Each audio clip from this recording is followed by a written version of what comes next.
Hello, I'm back, and welcome to the Stone Evolution's only hardcore Nuzlocke of Omega Ruby. Spoiler alert, this challenge turned out to be way harder than I thought it would be, at least for the first good half of the game. Now, let's get the rules out of the way first. Number 1, any Pokemon that faints must be permaboxed. Number 2, I can only catch the first relevant encounter in each area. Number 3, no items during battles. Number 4, no overleveling. Number 5, set battle mode. And number 6, no Mega Evolutions. The starter choice in this round wouldn't really matter, since it would be boxed pretty quickly after we catch our first Stone Evolution Pokemon. Before we start though, if you like the type of content and videos here, don't forget to subscribe and do the typical YouTube algorithm stuff. It really helps with the channel growth. Or you can leave the usual roast. Now then, let's dive into Hoenn once more. Fool, that's our name again, unchanged. We moved back into Little Root, where we spent the first opening minutes introducing ourselves to our neighbors.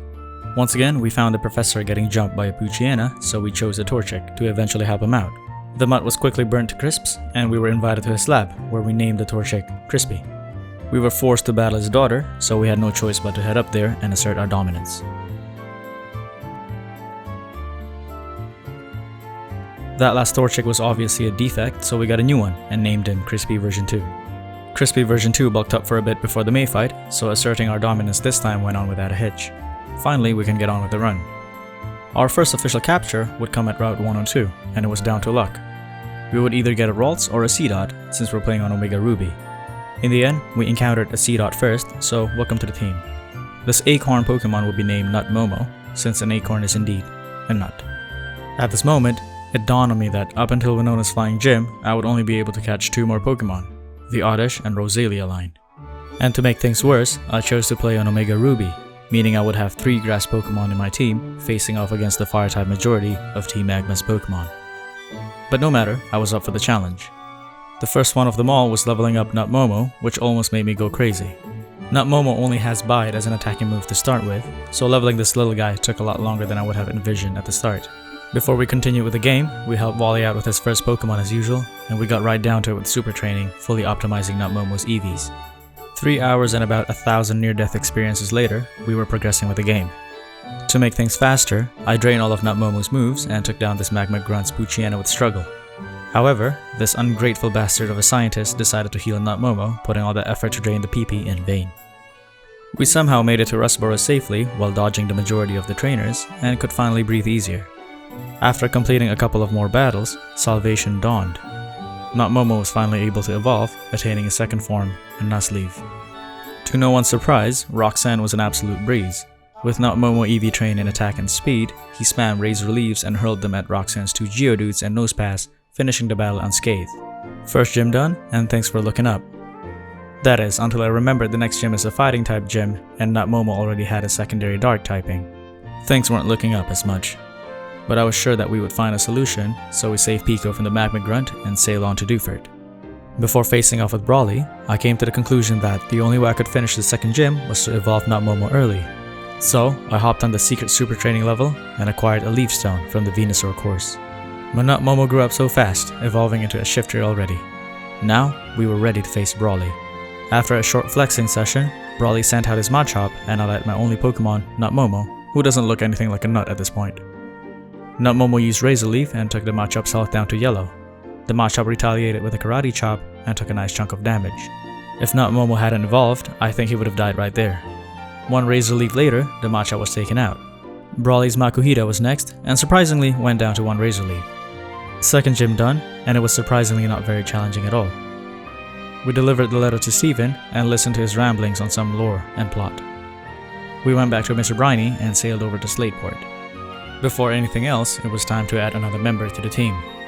Over at Route 110, we encountered an Oddish and named it Nip Momo, because a turnip is indeed a nip. And here's where things started to get a bit more difficult for the team. A lot of the Team Magma encounters started to use Numels, and I'm still stuck with this grass team. So, for a lot of the Team Magma battles, I had to rely on Nut Momo's brute force to get through the encounters. My team is hopelessly vulnerable against the Team Magma Pokemon, so I actually almost wiped right here at the museum. Fortunately though, Nut Momo was able to tough it out and finish the fight. After a bit of grinding, Nip Momo evolved into a Gloom. And back at Route 110, we had the second rival fight with May. Honestly, the thought of this fight scared the bejesus out of me, but it wasn't too bad. May let her Shroomish, and I could only lead with Nutmomo. Nutmomo managed to hit 2 thieves and down the mushroom Pokemon. Her Slugma was next, but it went down in one hit with Thief. Then her Marshtomp was out, and it was a simple finish with Razor Leaf. I had to evade more trainers on the way to Mauville, and immediately went to Route 117 for the next encounter. We met this Roselia and added it to our roster. Meet Rosemomo. We went back to Super Training and got the Shiny Stone and Sunstone for the next batch of evolutions. Nipmomo was up first, and I decided to evolve it into a Blossom for that tanky build. At least not all of my team will be glass cannons. We battled Wally next, and this was a pretty straightforward fight. I took the chance to level Rosemomo, who wasn't really challenged by the rolls. So, it was time to face Watson. The strategy for this was quite simple, and it involved Nutmomo and Growth. Watson led his Magnemite, and Nutmomo went in and immediately set up a Growth. Watson tried to paralyze Nutmomo, but we were well prepared for this free turn with a Cherry Berry. Nutmomo set up another Growth in the next turn, this time at the cost of being paralyzed. The Magnemite used Volt Switch, and out came his Magneton. Nutmomo tried to hit a Rock Smash, but was left paralyzed. The next turn though, the Magneton missed its Supersonic and was hit by Nutmomo's Rock Smash, but it hung on with Sturdy. Watson used a Super Potion, but the next Rock Smash took out the Magneton.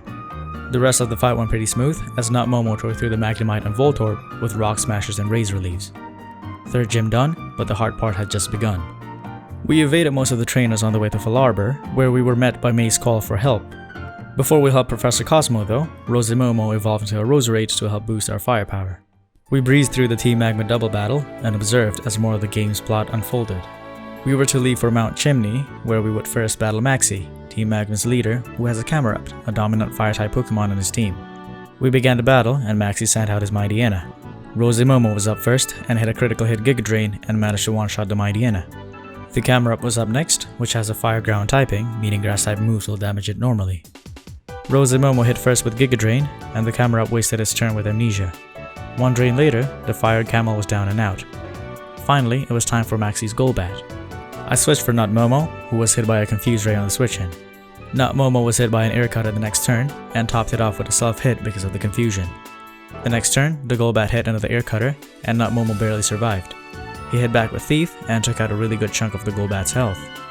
I switched for Nipmomo, who was left confused again after a turn. Nipmomo was hit by a chunky wing attack and almost committed suicide because of the confusion. I had to switch back for Rosemomo, who tanked a wing attack on the switch-in, surviving with only 21 health. Fortunately, Rosemomo outsped the Golbat and finished it off with a Giga Drain. This battle was too close for comfort.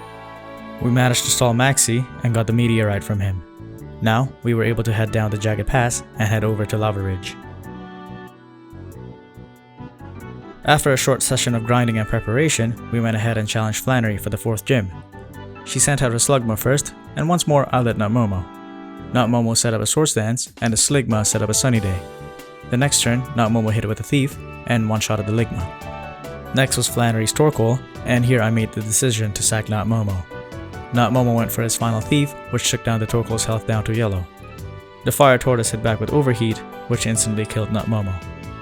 Rest well, you overgrown nut. Next, I sent in Nipmomo.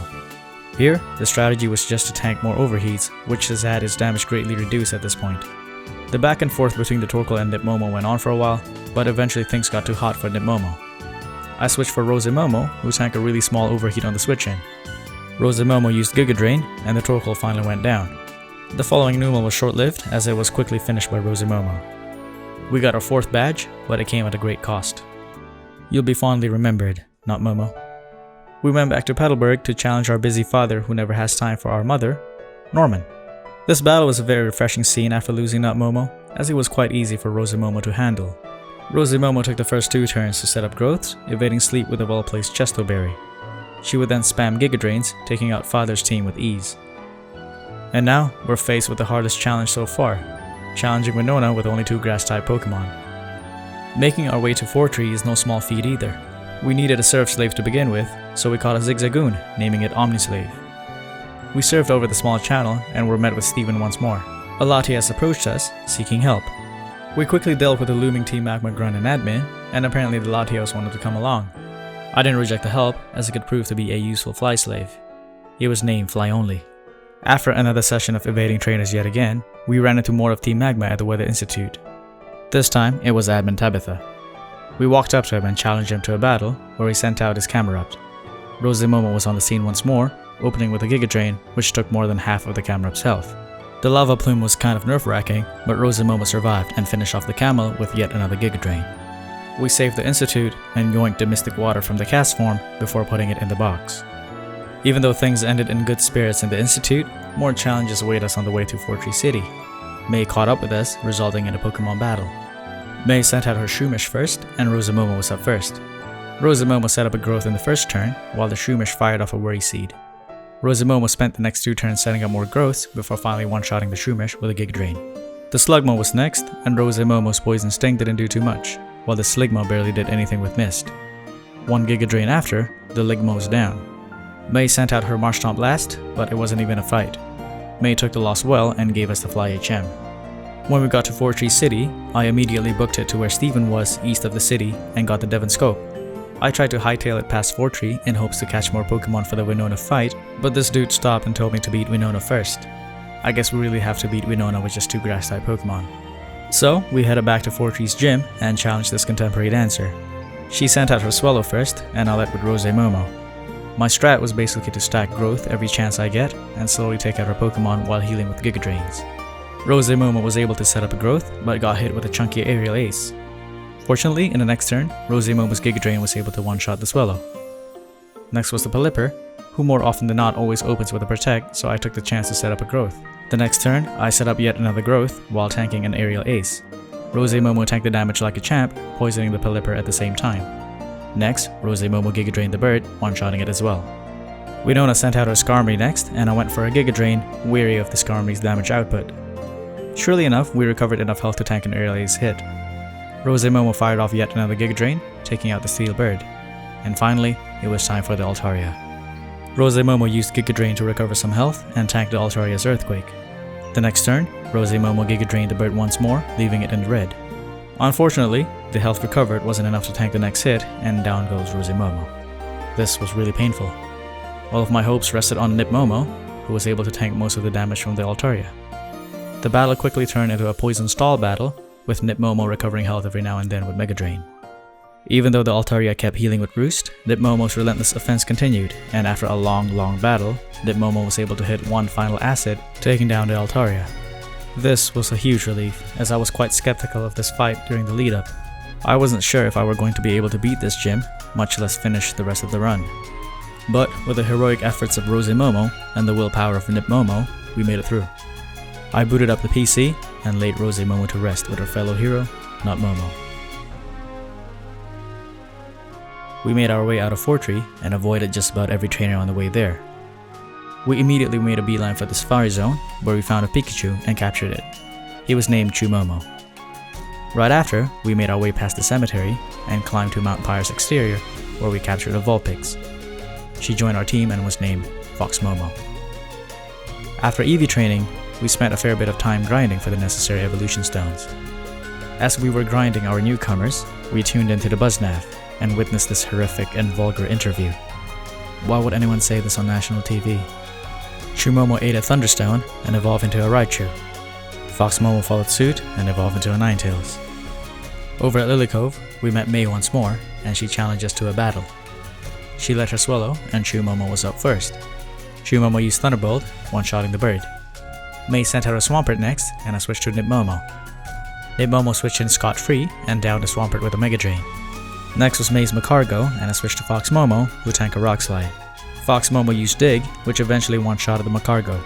Last was May's Breloom, which stood no chance against Foxmomo's Flamethrower. At the top of Mount Pyre, we were stopped short of Maxie by Courtney. Her camera wasn't too much trouble, as it only took 2 digs from Foxmomo.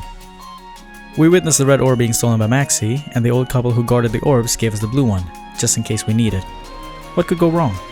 We hurried over to Slateport, but was once again too late, as we saw Captain Stern's submarine being stolen. We marched into Team Magma's hideout and made quick work of the grunts. Courtney was there once more to stall us, where her camera fell to Foxmomo once again. Now that the tedious Magma episode is on a break, we quickly made our way to Shoal Cave, where we found a Snorunt and captured it. Her only option is to evolve into a Frostlass, so we named it Yukimomo. And like before, we super trained for the Dawnstone. She would then evolve into a Frostlass shortly after. We got the super rod from Moss Deep City, and it was time to grind for a Staryu. And just like in my Alpha Sapphire playthrough, this goddamn starfish took forever to pop out. But eventually it did, and thankfully was easy to catch. Let's all welcome Mimomo to the team. With the water stone in hand, Mimomo evolved into a Starmie. In Moss Deep, we went and challenged the 7th gym leaders, the twins. They sent out Solrock and Lunatone, so out went Mimomo and Nipmomo. Mimomo used Surf, which Nipmomo tanked well. Both the Solrock and Lunatone survive, and the Solrock set up a light screen. It wouldn't matter too much because Nipmomo fired off a Mega Drain right after to kill it. The twins healed the next turn, but the combination of Surf and Mega Drain from Mimomo and Nipmomo was too much. GG, easy clap. Upon exiting the gym, the region of Hoenn was met with a loud thunderous eruption of a light pillar. Steven saw us amidst the crowd and beckoned us to his house. He gave us a Dive HM and the Devon Scuba gear. With these, we were able to make our way to the seafloor cavern, where we would challenge Maxie in order to stop him.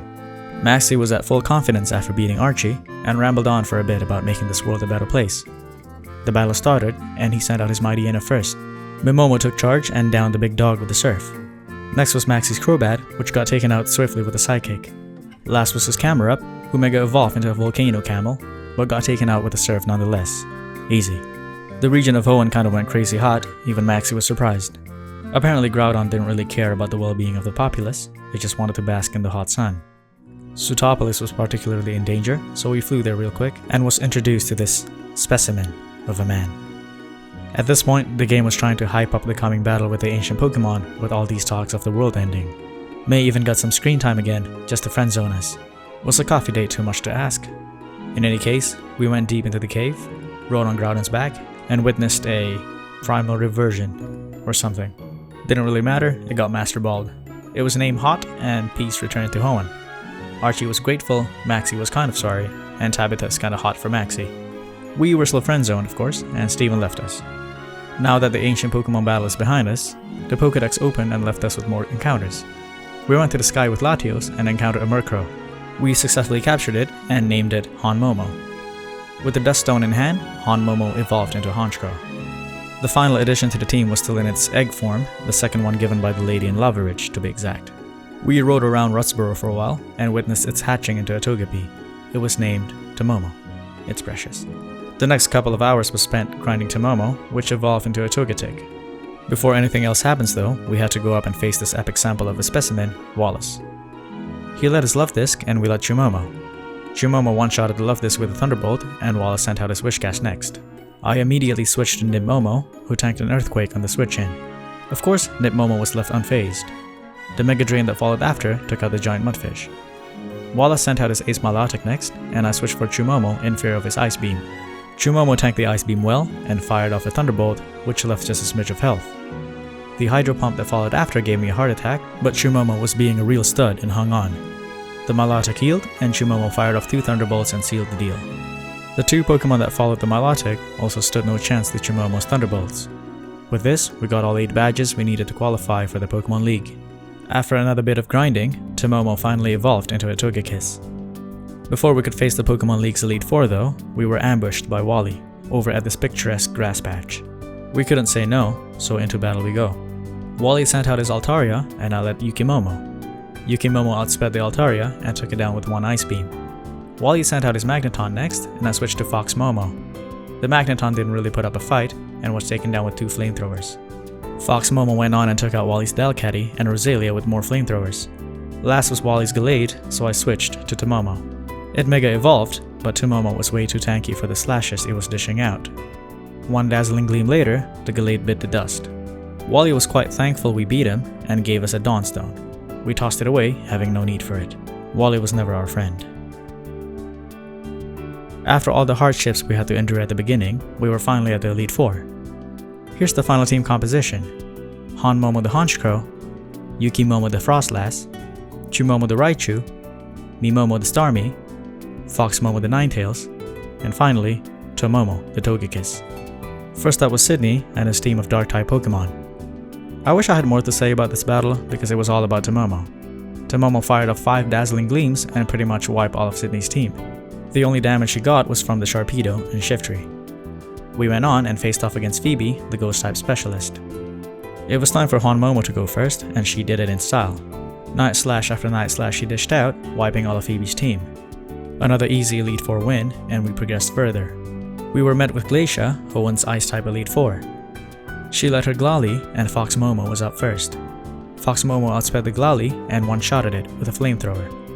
Glacia sent out her Walrein to counter Fox Momo, but I immediately switched for Chew Momo.